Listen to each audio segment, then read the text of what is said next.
Hello everyone, আসসালামু আলাইকুম। কেমন আছেন আপনারা সবাই? আশা করি নিশ্চয়ই ভালো আছেন। আমিও আপনাদের দোয়ায় আলহামদুলিল্লাহ ভালো আছি। আজকে চলে আসছি আমলকির ক্যান্ডি বানাবো। প্রথমে আমলকি একটা পাতিলে পানি দিয়েছি পর্যাপ্ত পরিমাণ। তারপরে এরকম একটা স্টিলের ছাঁকনিতে দিয়ে এই যে ভাপে সিদ্ধ বসিয়ে দিয়েছি। এই তো সিদ্ধ হয়ে গেছে। তারপরে এগুলো ঠান্ডা হয়েছে, হওয়ার পরে এতে একটু চাপ দিলেই ভেঙে যায়, এটার বিচি থেকে আলাদা হয়ে যায়। তারপরে এরকম করে কোয়াগুলো আলাদা করে নেব।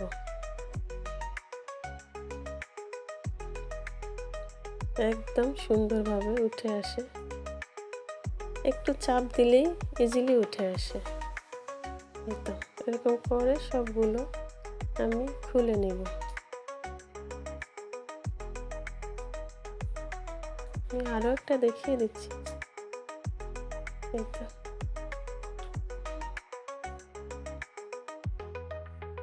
এগুলো খুলতে খুবই ভালো লাগে, একদম সুন্দরভাবে উঠে আসে। আমার কাছে তো খুবই ভালো লাগে একদম। এই যে সিদ্ধটা তখন বুঝবেন যখন দেখবেন যে এই যে ফেটে ফেটে আসছে, এই যে এরকম সাইড থেকে একটু ফেটে আসে, তখনই বুঝতে পারবেন যে এটা সিদ্ধ হয়ে গেছে। তো এরকম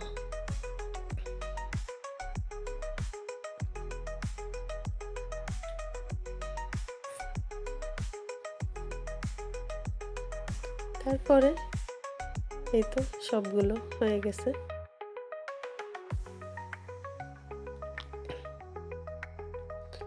এই তো আমি ছোট ছোট করে খুলে নিয়েছি।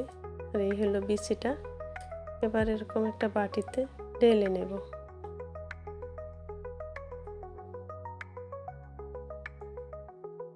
এবার যেটা করব, তো এর ভিতরে তো আমি এখানে তাল মিশ্রি নিয়েছি, এগুলো গুঁড়ি করে নিয়েছি।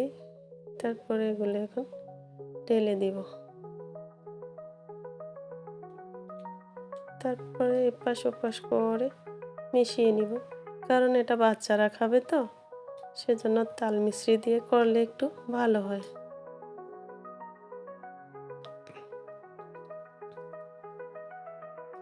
এটা এখন এরকম করে রেখে দিব। তো একটু এই তো সাদা সিরকা দিয়ে দিব, যাতে দীর্ঘদিন ভালো থাকে, করে রেখে খাওয়া যায়, নষ্ট যেন না হয়। তার জন্য হাফ চা চামচ সাদা ভিনেগার দিয়ে দিলাম। দিয়ে এটা নেড়ে চেড়ে তারপরে এভাবেই ঢেকে রেখে দেব সারা রাতের জন্য। একটু লবণও দিয়ে দেব, কারণ লবণটা দিতে ভুলে গেছি, তো দিয়ে দেব।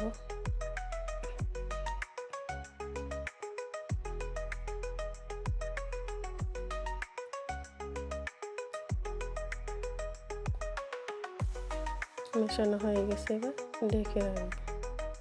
এই তো সকালবেলা দেখেন একদম পানি হয়ে গেছে, তাল মিশ্রিটা গলে। তারপরে এরকম স্টিলের একটা ছাঁকনিতে ছেঁকে নিব।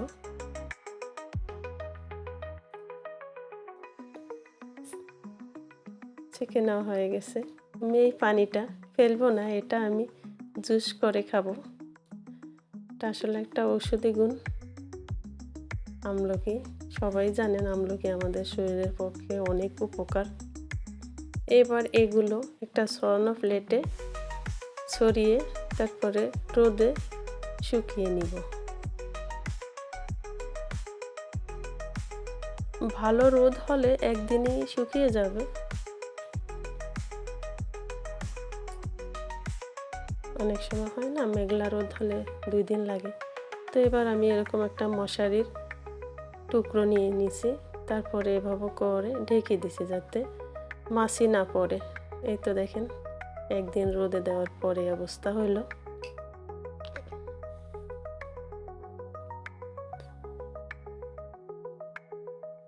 তো এবার এগুলোতে চিনি মিশিয়ে দিব, চিনি গুঁড়ো করে তারপরে মিশিয়ে দিব। তো এই তৈরি হয়ে গেল বাচ্চাদের ক্যান্ডি। এবার ওরা অনায়াসে মজা করে খাবে। এই তো আজ এই পর্যন্ত। সবাই ভালো থাকবেন, সুস্থ থাকবেন, নিরাপদে থাকবেন। আল্লাহ হাফেজ।